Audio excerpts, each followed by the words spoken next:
The Moore Show is supported by Mindscape, Paranormal and UFO Matrix magazines. Available for download on all major digital platforms. If you like what you watch, then don't forget to follow us on Facebook and Twitter for the latest updates on The Moore Show. Remember to subscribe to our YouTube channel for new weekly television and radio shows. The Moore Show is in partnership with Ozark Mountain Publishing, taking readers beyond the unexplained.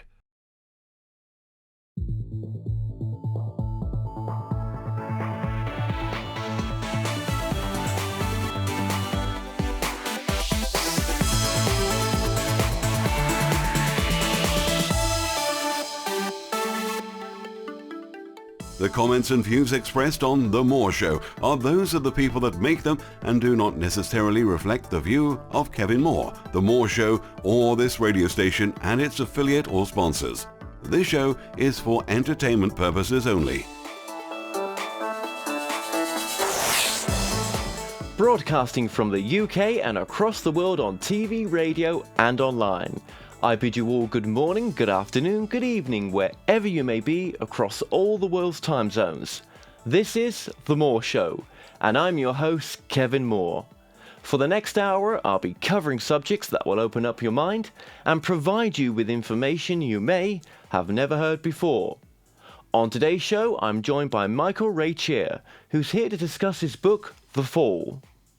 Michael has worked as a professional medium for over 25 years and firmly believes that the true importance of spirit communication is not simply to provide evidence of life after death, but to provide a blueprint for a better life before death through channeled spiritual teachings that will make a difference to this world. Michael regards the Joseph communications as his most important contribution to spiritual awareness to date. Now, Joseph is a highly evolved spirit guide who is deeply worried about the fate of mankind and returns to give us spiritual information from the higher realms regarding both personal and global enlightenment.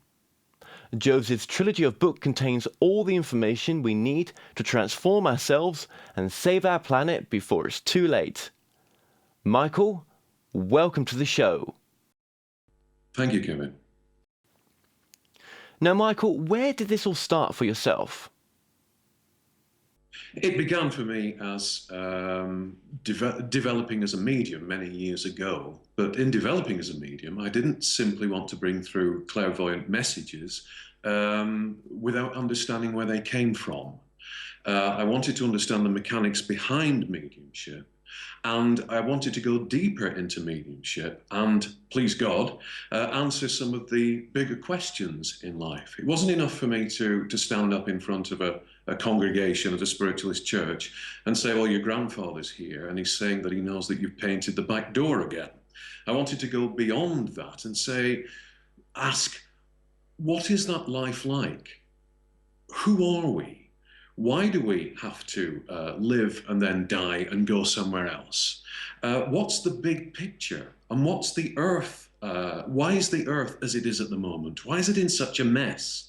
Why, looking back through history, are we the same people that we were thousands of years ago? In essence, we might have the technology, but we haven't moved on. We're still violent, we're still selfish, we're still power-seeking. And I got to the point twice in my career as a medium, because I was a professional medium, full-time medium, where I was ready to give up. Because I was sitting in churches and I was giving services in churches, and the same people that I'd seen 20 years ago were sitting there in the congregation and were asking the same questions, wanting family members to come through and give them messages without thinking about the greater implications of it. I had a marvelous teacher called Joan, now on the other side of life, sadly for me. And I thought I knew all about her. We'd sat together for 7 years as she developed my gifts. She and I together developed my gifts. And one day she came out with an extraordinary piece of information that I hadn't heard before. It was a revelation to me, if you'll forgive the pun, because that's the title of one of Joseph's books. And she said that she'd sat for years with a close friend of hers and had gone into trance. And as a result of that, some extraordinary information of value to all mankind had come through, and her friend had written this information up longhand. Her friend sadly died at that point. And at the funeral, she asked her friend's daughter whether she could have the book, because when you're in trance, you don't remember, and when you come out of trance, you don't remember what you've said. You don't have that as a conscious piece of information within your psyche. And her daughter, who had sort of joined onto some religious cult, said, "That book has gone into the back of the fire. It's the work of the devil. I burnt it." And there was a great sadness with Joan. And as I sat there looking at her, at that point I'd been working as a medium for several years, and I thought, well, hang on a minute, perhaps that information isn't lost. Perhaps I can try to bring it through. And so I began to sit with a good friend of mine, David, who's a member of the Band of Light, the four of us. And through clairvoyance, at first, we began to get a series of bursts of information from a spirit who introduced himself by the name of Joseph. Now, that's just a gathering point. It doesn't matter whether that's his real name or not. It's a point that people can identify with. And it became very apparent quickly that we had something that really should be made available to an international, to a global audience. But as this was happening, my mediumship was also changing from clairvoyance to trance. Now, in clairvoyance, you're listening for the voice of the communicator, and you are translating that voice through onto, in this case, a tape, as it was at that time. But in trance, you are completely taken over. You sidestep your physical body, you sidestep your physical mind, and you allow that spirit to move into your aura and to take over your facilities in order to deliver a purer message. It's not as in trance, you are not passing that information on. You are out of the way, and the information is coming directly either to an audience or to a recording device. And so the method of mediumship, of bringing through Joseph, changed. And as a result of that, we got a second book, a third book, a fourth book, and a fifth book, which is a collection of a series of public trance demonstrations that we put together in order to say to people, look, this is coming from the right place. It's not just us sitting together, writing information and putting it out purportedly from a spirit called Joseph. This is actually taking place, and we recorded the events. The Joseph information for me, and because of the testimonials we get from a lot of other people around the world, does answer those questions. Who are we? Why are we here? Why is the world in its present condition? What can we do about it to change that world? Where are we going? What are we capable of? And it's those deeper questions that Joseph really is all about. Absolutely. And have you moved away from the Spiritualist Church? And are they involved with your work? Do they support you still? No, they don't. They read the books, certainly. But there's only so much energy that I can put into spiritual work. And the Joseph communications take a great deal out of me. For example, every time I do a trance communication from Joseph, a chapter from Joseph for a book, for the following week, I have to recover. And I go through a series of events. I go through extreme fatigue. I then go through extreme depression. I go through anger, which is not directed to anyone else other than myself. And then I begin to slowly recover. And the reason that that happens is that my energies, my vibration has accelerated during the time my body and physical mind have been in trance. Once that is taken away from me, once that connection is broken, I then have to come back down slowly to this vibration of the earth plane in order to live here as I'm supposed to at this time.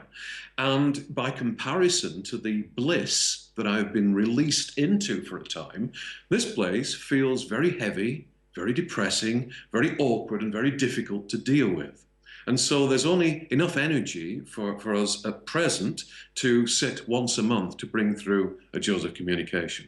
I still get clairvoyant information coming through when I'm with people and with friends, but I don't deliberately sit as I used to do to do readings for used to be thousands of people over the years. Now, your connection with Joseph, I mean, have you worked that out yet?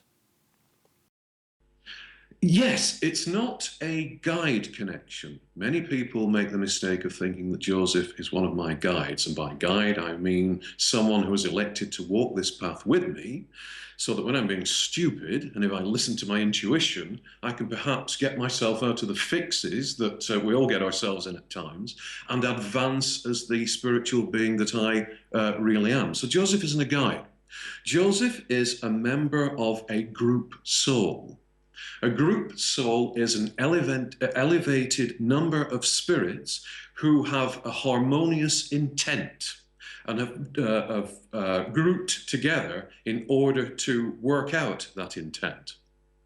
In the case of Joseph's group soul, that intent is to return to earth through communication and to say, look, you're getting things wrong again. You have to get things right. Here's how you can get things right. Now, the information we deliver, you can either accept or reject, but at least we are making it available to you. I don't see Joseph when I'm not in trance, only very, very rarely. He doesn't communicate with me as the guides who are with me communicate with me. And he certainly doesn't talk to others on a one-to-one basis to tell them about their lives, because he's concerned with the whole of mankind, with the big picture. Yes, and as in the book, it states that how important this message that you're giving is as well. It is vital. We have reached a time when we are running on the group energy that we put out into something Joseph calls the field. Each of us contributes by our thoughts and by our actions to the group consciousness of mankind.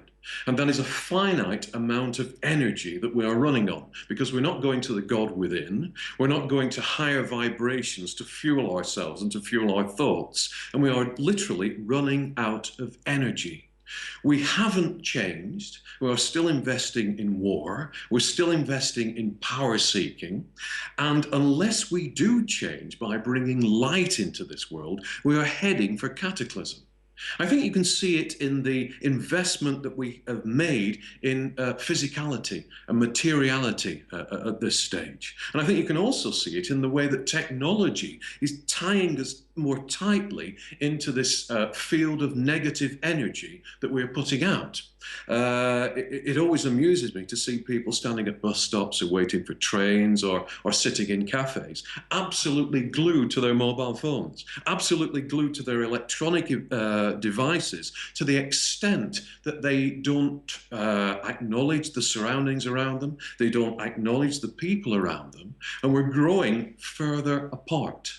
We're growing more, we're investing more in technology, we're investing more in materiality, and there doesn't seem to be any room in our lives for spirituality.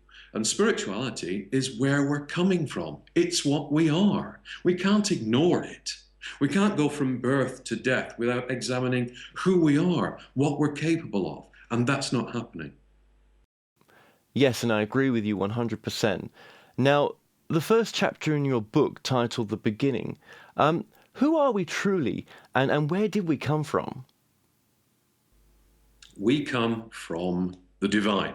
And many people balk at the word God. They hate the word God.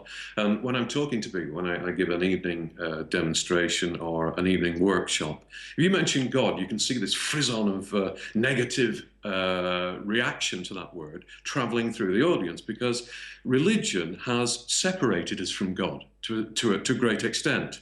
Religion treats God as the judge. Religion treats God as the thing to be feared, and that there is no evidence of God in religion, in conventional religion. But however you define God, whether it's a creative force, a he, a she, or it, because God is all of those things and none of those things. God is where we come from. We are facets of God. God dreams his realities. God extends vibrations of himself into the illusion of individualization. And we are that illusion of individualization, sent out from God, as it were, to experience his creation and report back through the experiences that we have during our lives.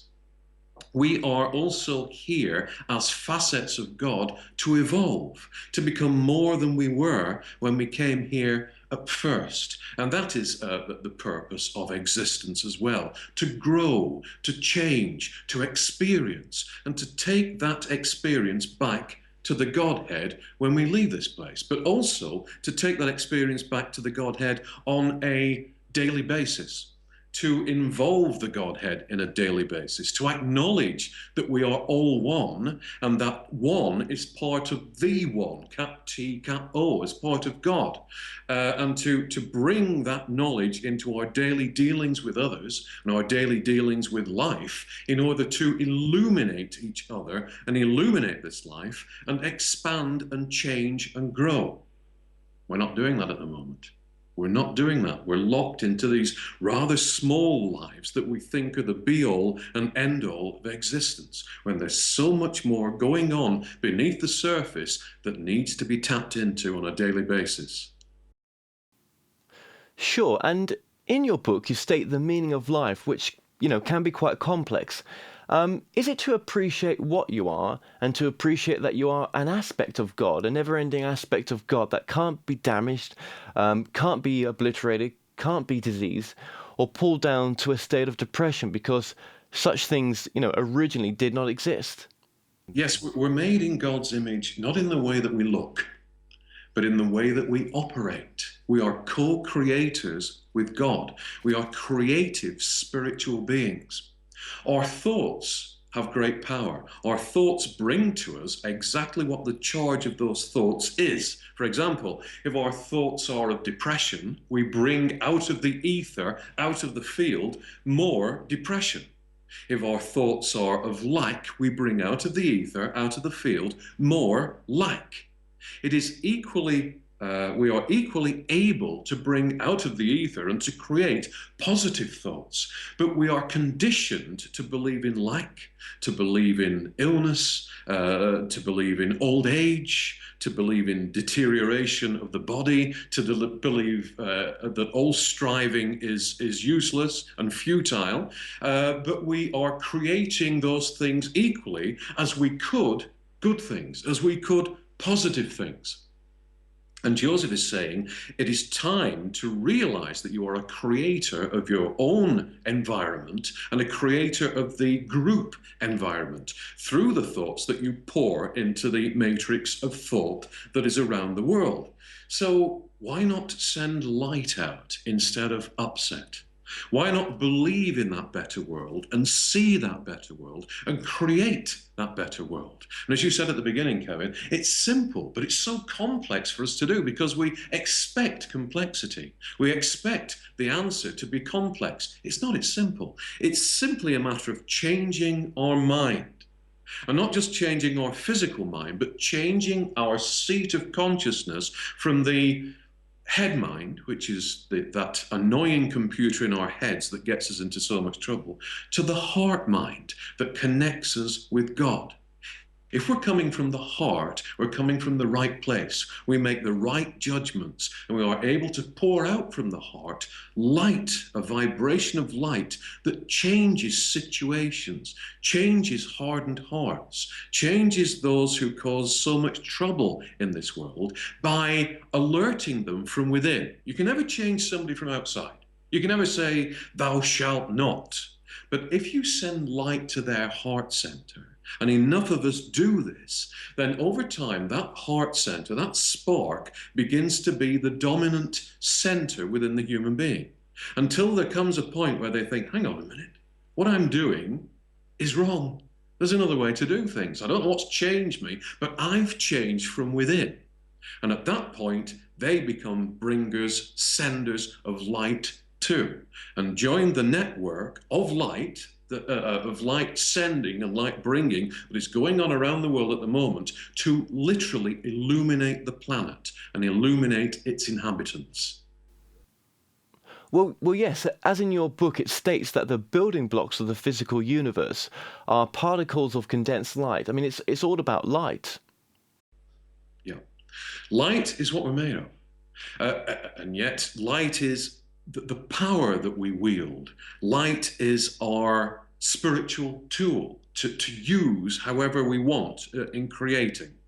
We are, in effect, you look at yourself and you think, yes, I'm this solid being. I am arms and legs and hands and feet, and I'm centered in the brain. And that's not what you are at all. You are the projection of God that God has sent out. And you are a vibration. And then you can go back further and say, well, you're not actually a vibration at all. You impinge on vibrations to make your presence known. You are, in effect, no thing or nothing. You are part of God. And the tool that you have as a creative being and as part of God is light. The greatest weapon ever invented, and a weapon for good, a weapon for love, is light. You are spiritual warriors. You are able to change this world through sending out that vibration of light, through becoming quiet in meditation, through going within, through imagining yourself connected to God, just as we're connected at the moment through the Skype connection, imagining yourself connected via a Skype connection to God, and bringing through that bright white light into your heart, and then sending it out into the ether, into the world, into the trouble spots of this world, to calm things down, to change things. Things are never going to change with military action. Things are never going to change through government action. The only time we can change is that time that we use the light within ourselves to make that change. We are spiritual beings, not physical beings. You can't change the physical world through physical action. You have to change it through spiritual action, funneled into it, channeled into it, to illuminate things. Okay, we're going to take a short break and we'll be right back.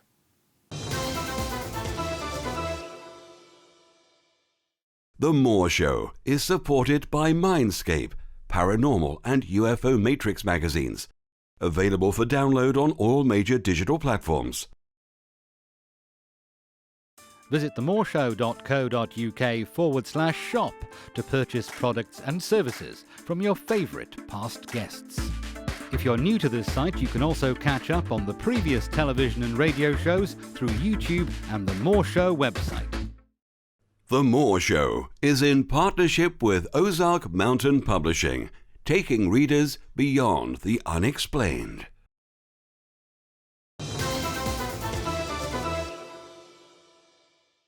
Welcome back to the show. I'm still joined by my guest, Michael. Now, Michael, in your book it states that we're all perfect. There's nothing in us that's not perfect. There's also perfection in, for example, in someone's illness. There's perfection in someone's depression, someone's pain, would you say?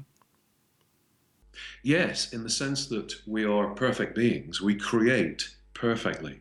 So we never create half an illness or half a depression or half an upset. Whatever we believe to be true, we create perfectly. And people who are depressed will say, well, that's terrible. My depression is awful. Yes, it is awful because it's a perfect depression. Or people will say, well, how can you say that about my illness? And your illness is a perfect illness. We don't go into things half-heartedly as spiritual beings. We create things perfectly. So we have to change. It's a change of mind, as I said earlier, that is required. And we have to say, right, I'm now going to create perfect health. I'm going to overlay over that vision of illness, that belief in illness that I've got, the vision of perfect health. And I'm going to stick to it. Every day I'm going to say, my illness is nonsense. Health is what I want. Health is what I'm creating. Health is what I'm drawing to myself. And health, a reinstatement of my perfection as a spiritual being, is what I'm drawing to myself from inside of myself. And that's the global message as well, because the world is sick, isn't it? Society is sick. But society creates and invests in and maintains this image of itself as being less than perfect. So we have to look at situations, for example, where there's been conflict, and to say, enough of the conflict.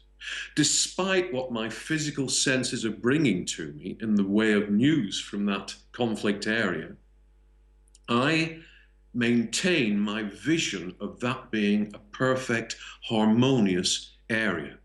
And so you are pouring into that area rather than reinforcing it by acknowledging it as being a troubled area. You are pouring into that area a new vision, a new matrix that will form and will, if there is enough energy in it, be superimposed on the present conditions.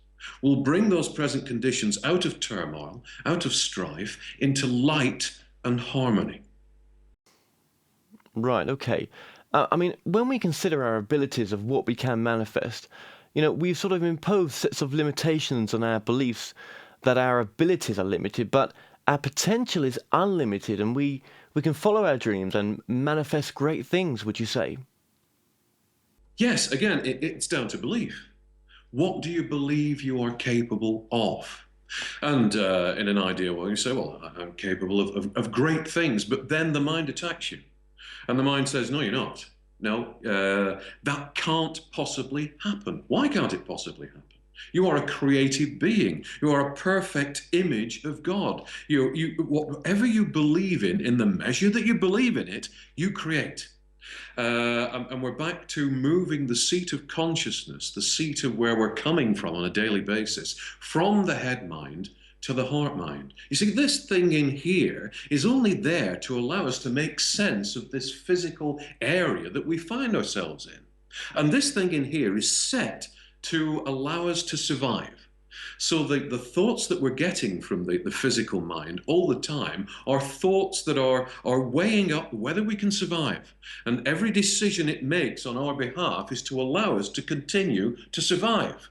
What we have to do is to bypass this, which is our greatest enemy in many ways, and relocate our consciousness at some time each day through meditation, through becoming still, through visualization, relocate our consciousness to the heart mind.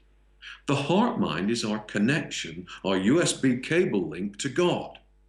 And the heart knows, at the heart of us, we know that we're perfect beings. We know that we're capable of creating whatever world we desire, whatever world we see and believe in. So we have to move that consciousness down and say to the mind, enough of that. I know what I want.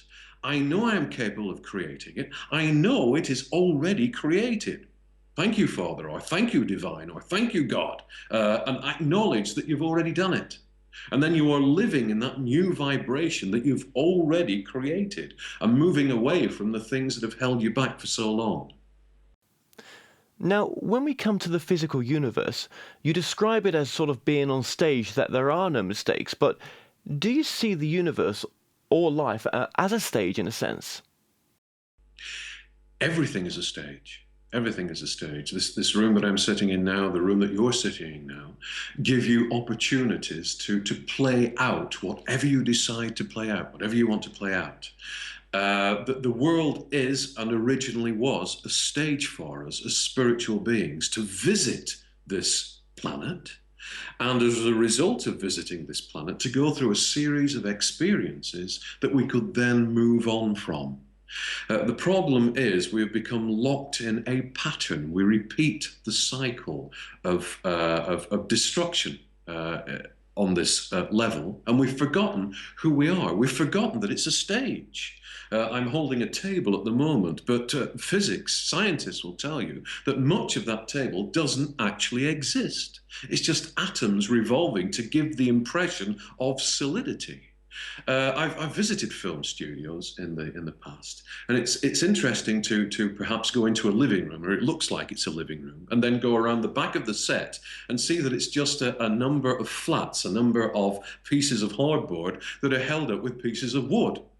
And really, that is what the Earth is. It's not held up with pieces of wood, of course, but it is a stage in that sense. It's an externalization of what we desire. It's an external matrix that allows us to react against it in order to grow spiritually. But it's not the be-all and end-all. It's not the world that we invest so much time into at the moment. We have to look beyond this world, beyond the stage, round the back of this stage, to acknowledge it as being a stage and see what else is out there. And what else is out there, and in here, in our heart, is our spiritual memory of who we really are and what we're truly capable of. That's just a fantastic way of, of looking at it. I love that, to look behind the set. Well, just before we move on, what is the influence of coloured lights or rays? We use coloured rays to create, to build, as the spiritual beings that we really are. But we are in such dense matter at the moment that we don't acknowledge that we can do this. So colour is, I suppose, a division of the tool of light that enables us to put specifics into the landscapes that we are creating mentally, not from the head mind, from the heart mind. So colour is used to help us create, and each colour has a purpose in creation, and each colour has a purpose in the destruction of creation, because something we haven't touched on yet is that we create, but we also, as spiritual beings, then when those creations no longer serve us, are able to take them down. To take them down and dissipate them into the no thing, into nothing, so that we can create new vistas, new landscapes, new opportunities for ourselves. And we've forgotten how to do this. In the dense matter that we find ourselves in at the moment, we just repeat the pattern of creation that we see around us. And the purpose of the Joseph message is to get us to start using those spiritual tools again to create the ideal world that I think you can agree we all want. We all talk about an ideal world. Oh, in an ideal world, we get on with each other. In an ideal world, there would be no weapons. In an ideal world, there would be no poverty. In an ideal world, there would be no illness. We've got to create that world. And the crime is we're capable of creating that world, but we don't realize it. If we find ourselves with thoughts that are very negative, maybe, they're from a past life pattern that we've, brought forward into this life. If these thoughts don't serve us anymore, can't we transform them and heal them instantaneously? And they don't need to be baggage, do they? This baggage keeps us down. We need to let go of that baggage. Yes, I think there's a good analogy with Dickens and A Christmas Carol. And Morley's ghost comes to call on Scrooge. And Morley's ghost drags behind it the chests and the ledgers and all the things that bound to itself during its life. And it's dragging along chains with all these things attached to them. And that's very much what we do in life, isn't it? We invest in what's happened to us to date. And we spend a lot of our time not in the present, but in the past. And we look at the hurts that we've had, and we look at the things that make us frustrated. And we say, I'm the way I am today because of the past. One of the things that we need to do regularly as spiritual beings is to spring clean, is to let go.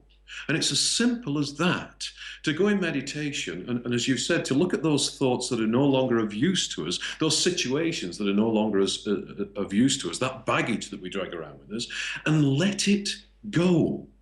There's a great meditation that exists where in your heart mind, you go into your meditation, you imagine that there comes to the door a dustbin man, a garbage man, and he gives you a bin liner, and he says he'll be back for it in a few minutes. and you go back into your meditation room, in your mind, in your heart, and you bring to mind all those things that are no longer of use to you, all the hurts that you don't want anymore, all the upset that you don't want anymore, all the problems that you've had with people that you want to forgive, and you bring them to mind and you put them in your meditation into this bin liner.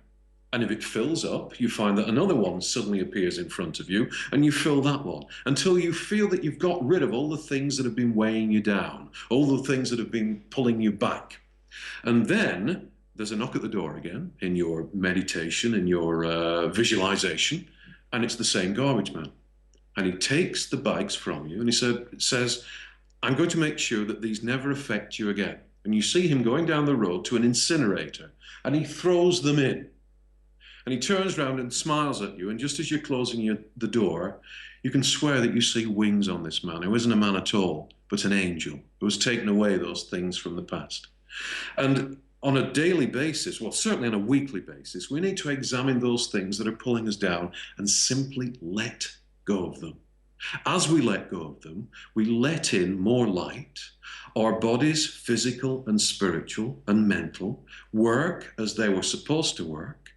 And we feel better. We let go of the illness. We let go of the fatigue. We let go of the inability to see forwards. And we enhance our lives simply by letting go of the past. Okay, well, thank you for that. Well, let's look at what went wrong, the fall as Joseph states it. Yes, Joseph didn't introduce the term the fall right at the beginning, but he hinted at it. And he's very clever in that he builds up a picture of what we are, how we can sort things out, what went wrong, and what comes next. And increasingly, the term the fall came into his communications in the other books and in other trance demonstrations. And then he announced that he was going to do a book on the fall itself. And it sounds very biblical, but it's not really a biblical event.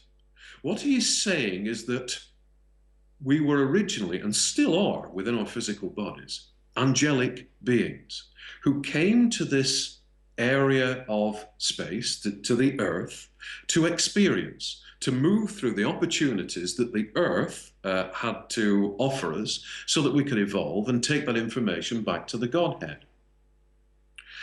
At a certain point, millennia ago, as we measure time, we decided that we had an alternative way of creating that we could bring to the Godhead, an alternative way of creating matter. We were advised that this way wouldn't work. We thought it would. We stuck to our guns. We invested ourselves in the experiment. And at that point, we speeded up the rate of matter of creation of this area of space, the Earth. And in doing so, the result of that, in not following the methods of creation used by the rest of the universe, we cut ourselves off in conscious thought from our God at that point, and have been trapped within this illusion of matter ever since. And that, it's far more complex than that, but that in a nutshell is what the fall suggests. And that we have been repeating that pattern of creation and destruction ever since. And that goes a long way to explain why we haven't changed, why we can't get ourselves out of our violent ways, why we can't bring harmony to the world, why we can't feed people, why we can't cure people effectively. It all goes back to that one point that Joseph calls the fall. Right. Okay, but do you think that when a soul incarnates into a body, that it loses its connection with the source because there's sort of like an automatic veil in place for reasons for us to have lessons and experiences? That's the popular view, isn't it? But what Joseph is saying is that once you re-enter the area of the fall, which is the earth, that conscious connection that we had as angelic beings with God is polluted because of the heavy matter that we've created. And so we introduce ourselves into our own smoke screen, if you will. We don't need to be robbed of our spiritual memories in order to grow. We don't need to be the violent people that we are in order to grow. That to me is an anomaly. Why would God expect us to grow through violence? And I know we can say, well, eventually you put aside violence, but why would there be violence in the first place? If God is an expression of love, if God is love and the two are the same thing, why would love invite us to be put into a violent amphitheater? Why would love expect us to grow through negative events? We also grow, don't we, through positive events, through beauty, through harmony, through love of family, through love of landscape and animals and those who are close to us. It is an effect of the fall that takes away our spiritual memories. And if that were not the case, then we wouldn't be able to reignite those spiritual memories through meditation. If it was the case that we had to have those memories taken away, then we wouldn't be able to access them through meditation. And we can. We can become aware of our link to God and to the greater worlds and the greater vibrations and to the people who try and help us from the spirit side of life through meditation. So the memories are not taken from us by God. They are taken from us, in effect, by ourselves. Okay, we're going to take a quick break and we'll be right back after this.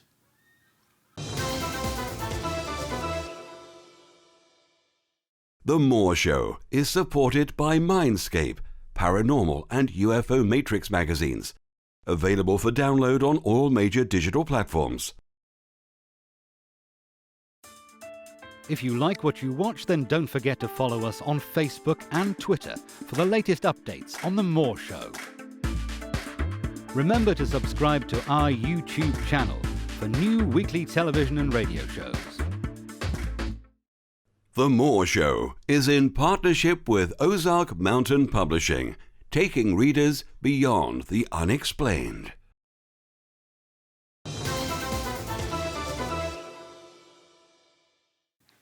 Welcome back to the show. I'm still joined by my guest, Michael Reccia. Now, Michael, just before the ad break there, we were discussing the fall, and it's very interesting, but would you say, there is a birth of a new consciousness that's taking place right now? I would say it needs nurturing.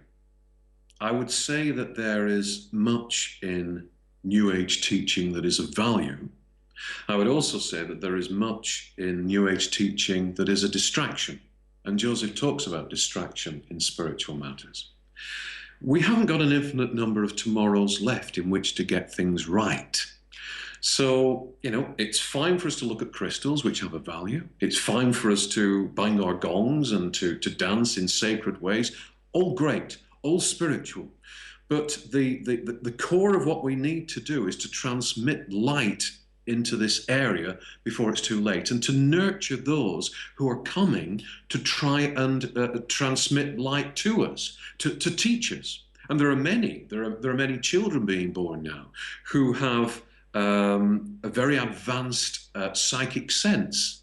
And it's important that those children are nurtured, are put in the correct background, are protected, and are able to sit with people who can transmit light to them so that they can advance, throw away the shackles of this smokescreen that we talked about earlier, and bring through the information that they've come here to bring through on our behalf. There is, I don't like the word new consciousness. I think there's the old consciousness trying to get through. I think there's our original consciousness trying to get through. But it can only get through in the right conditions. And it can only get through personal time put into bringing that consciousness through. I think we have to be wary of thinking that we don't have to do anything. We do have to do something. One of the greatest gifts that we've got is personal responsibility for our lives. And so if we expect things to change, we have got to play our part in changing them. We owe it to ourselves to investigate through meditation our connection with God. We owe it to ourselves not to accept anything at face value, but to test the spirit as we've been told to do before, to test the Spirit. And we owe it to ourselves and to each other to spend a portion of our time daily working on bringing through that light and seeing that better world. And also working on our relationships with people, trying to be more tolerant, trying to be more understanding, trying to see the other person's point of view, and being very careful not to add to the negativity of this plane through our own anger, our own frustration, our own short-temperedness. We have to work ourselves. We have to change ourselves. Nobody will do it for us. We can listen to the information, but we need to act on it. Yeah, yeah. You know, I love what you have to say, and I'll bring another word in there as well, forgiveness. Yes, yeah, which is a wonderful, wonderful healing tool that we have, both for ourselves and for our relationships and for the earth as a whole. To actually bring up those sore spots in our past where we find that we haven't forgiven someone. We are still outraged at the way that they have treated us, or we perceive the way that we have treated, they have treated us as an outrage. And we have to send our love to those people. That's so difficult, isn't it? It's so difficult if you don't like someone. It's even more difficult if you hate someone. And we do this not only at personal level, but on a global level too. We actually look at the people who perpetrate atrocities, for example, around our globe, and we say we hate that person. If I could get hold of them, I do. You do what? Actually, if you could get hold of them, you would add to their negative vibrations and make them more powerful. The people that perpetrate atrocities, that maintain war, that persecute people, that torture people, are the ones in society that need the light most. Because what we're trying to make them do is stop what they're doing at the moment. We can't stop them doing what they're doing at the moment through further aggression, through the fuel of hatred. We have to first forgive, and then we have to send the light out to them. Light changes hardened hearts. Light ignites that spark within us that, as I said earlier, grows strong enough, if enough of us concentrate on a person and send that light to them, grows strong enough to make itself heard. That voice of conscience that from within says, "What are you doing?" And the person thinks, "What have I done?" There is a voice within me, not from outside as pressure, but from within me that says I must change. And at that point they change and the violence ends. Also, forgiveness of self is important. How many of us think, I'm a thoroughly bad lot? If only I hadn't done that 28 years ago. That was 28 years ago. This is now. The fact that you can recognize it as something that was wrong means that you've moved on. You have evolved as a spirit. Be kind to yourself. Love yourself. Love that situation away. Forgive yourself. And then you are a much more creative vessel for the light. You are much more effective from that point onwards in bringing the light into the lives of other people and the light into society as a whole. Yeah, but do you think some people who are quite negative, there is an absence of light in them?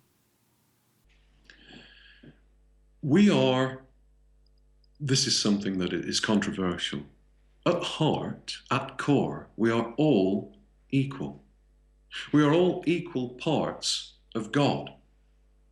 If you look at your own body and you think, well, what's more important to me, my hands or my feet or my brain or my ears? You don't make that distinction.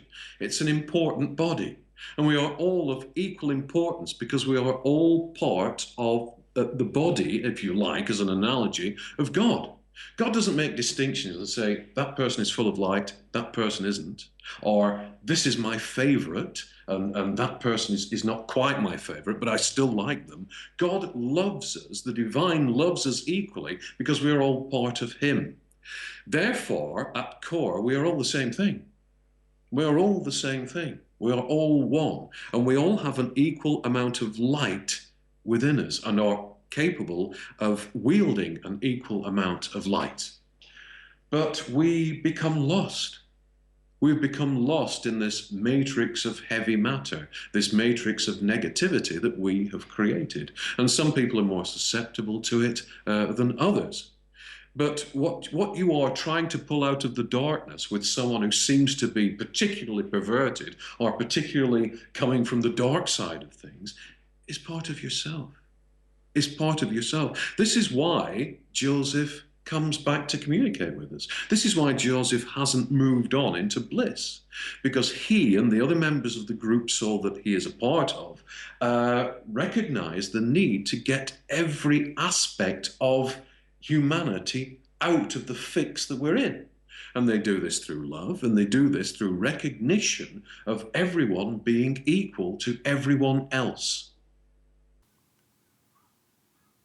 Okay, so to have experience, you need opposites, but is good and evil needed to have an experience? I mean, there's no such thing as right or wrong when you pass on, do you think? Well, there are two parts to that answer. First of all, good and evil. Good and evil are positive and negative, as we can also look at them, were originally our tools for creation. You need positive energy, you need negative energy. And the blend of the two create the vistas that we can move through, having created them, and then are used to deconstruct those vistas at a time when we no longer need them. Because we have skewed the amount of positive and negative energy within the earth field of consciousness of mankind, the two are out of balance. They are not seen as tools anymore that we use to create and to deconstruct. They are seen as a virtue or a vice. They're neither. And we are neither good nor evil. We are experiencing spirits. And we need to look at that again and to say, well, this person is, as we see it from an earthly point of view, evil because they have too much negative energy around them. We have to redress that balance by sending the light to them. So good and evil are not what they are seen to be on a physical level on earth. And what is evil, what is darkness, except an absence of light? So you put the light into the darkness. Where was the darkness? Where has it gone? It didn't exist in the first place. It's an illusion.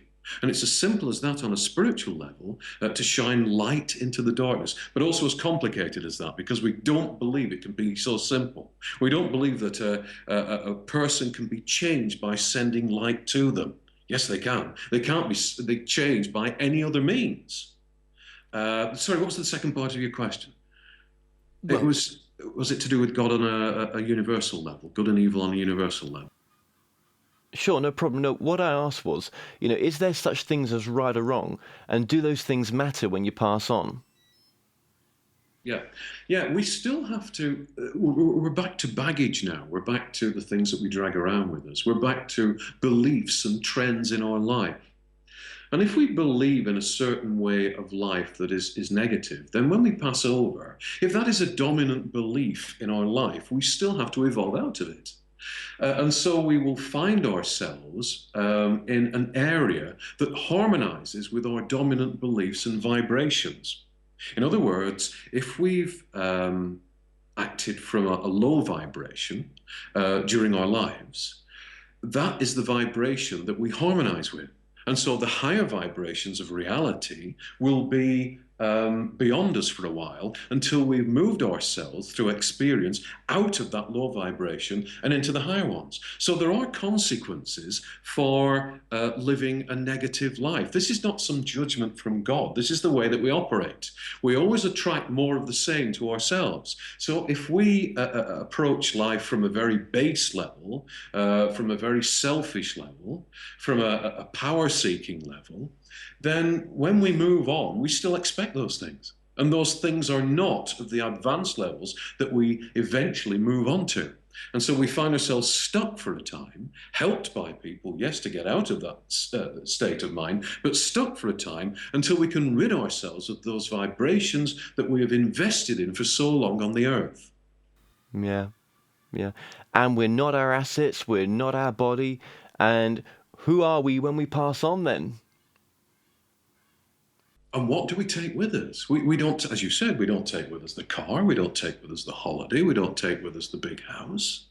We don't take with us the quest for money. We take with us our experience. We take with us what we are. We take with us the amount of light vibration that we are able to harmonize with.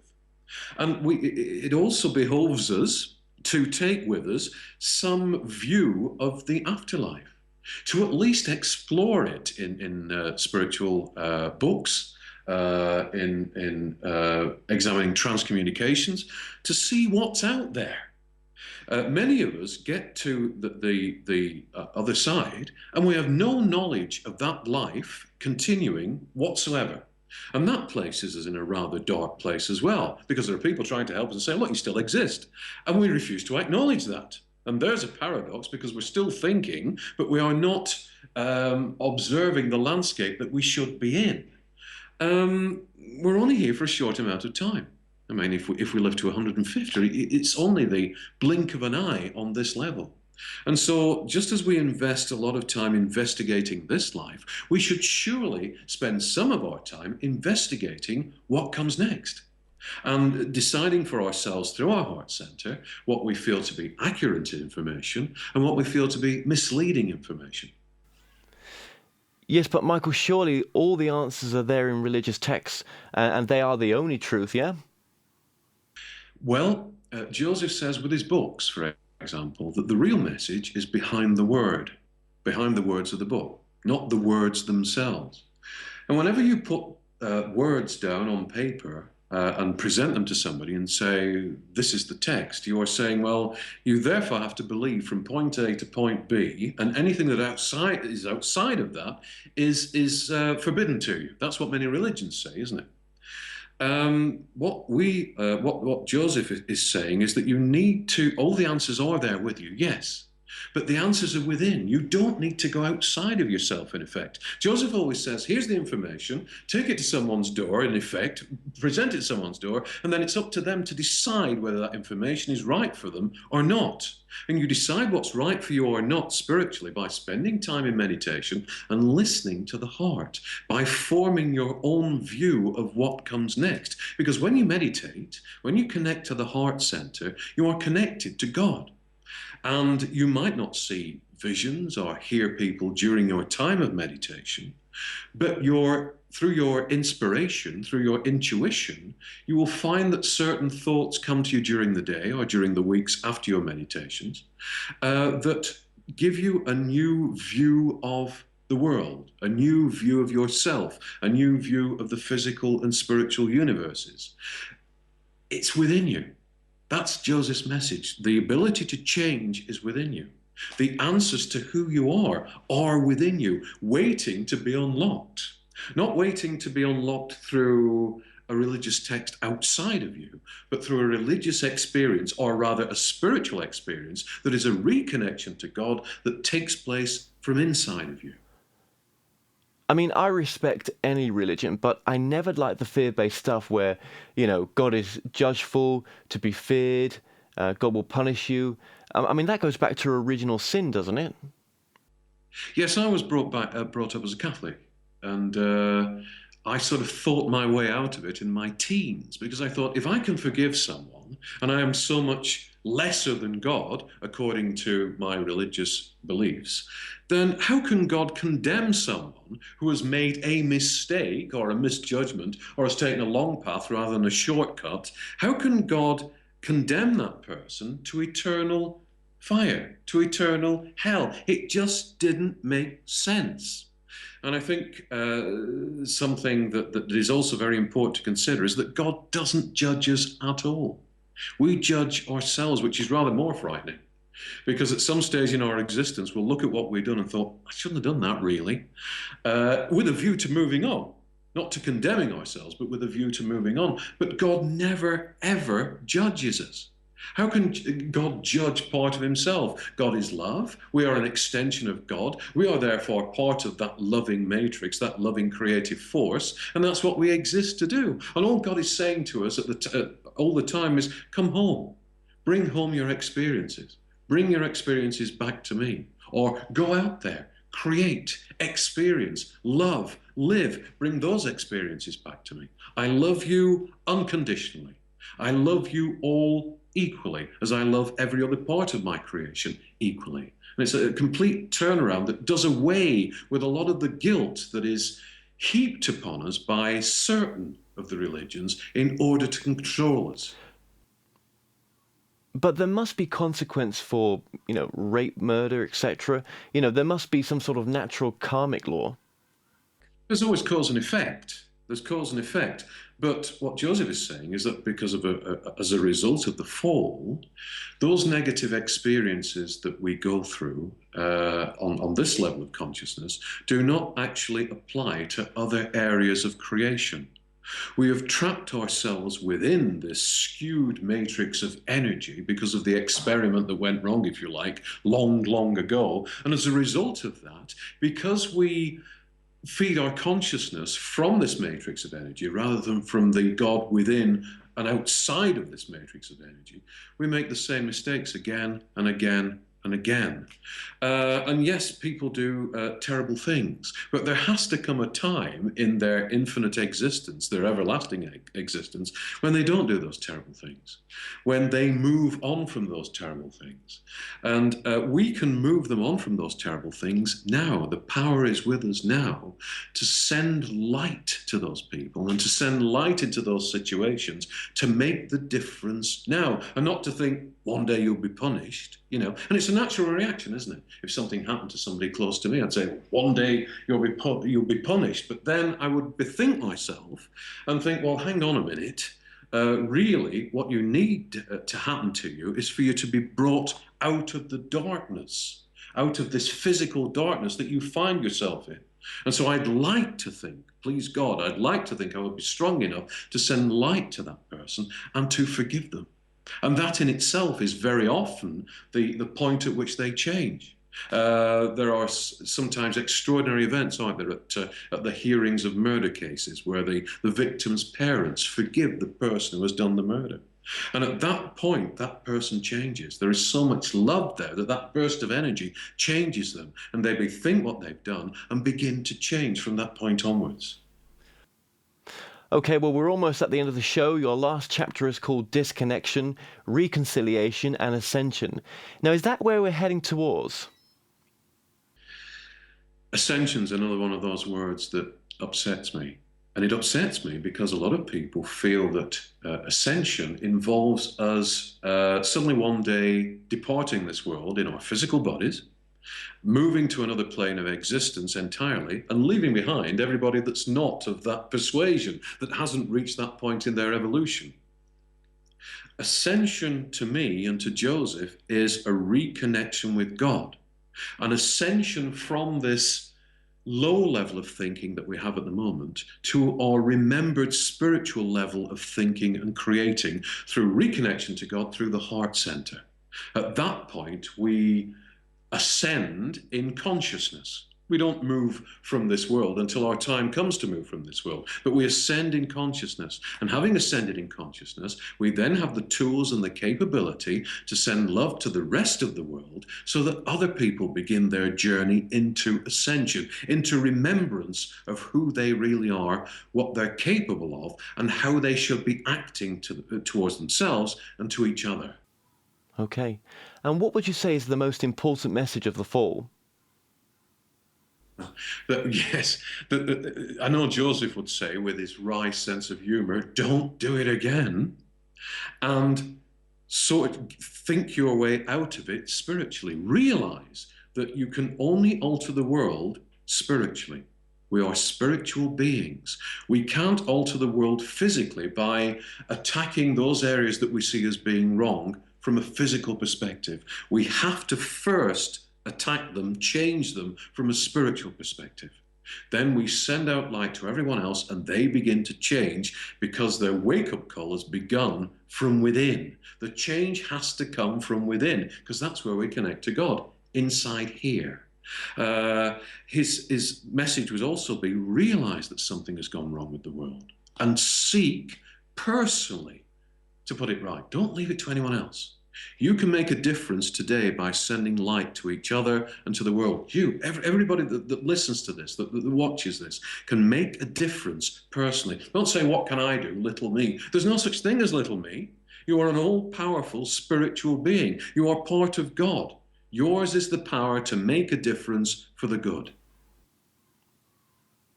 Well, Michael, thank you so much for joining us today. It's been my complete pleasure. Thank you, and a pleasure for me too. Well, we've come to an end on today's show. Don't forget that you can listen and watch all our past interviews on The More Show's official YouTube channel. Remember to subscribe to our YouTube channel for new daily shows. You may also find out more on all past and upcoming guests via themoreshow.co.uk, and do like us on Facebook and Twitter for the latest updates. So until next time, be safe.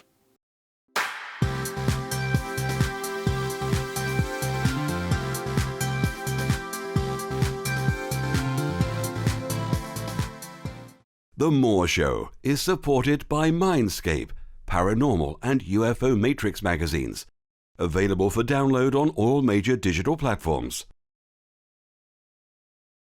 Visit themoreshow.co.uk/shop to purchase products and services from your favourite past guests. If you're new to this site, you can also catch up on the previous television and radio shows through YouTube and the More Show website. The More Show is in partnership with Ozark Mountain Publishing, taking readers beyond the unexplained.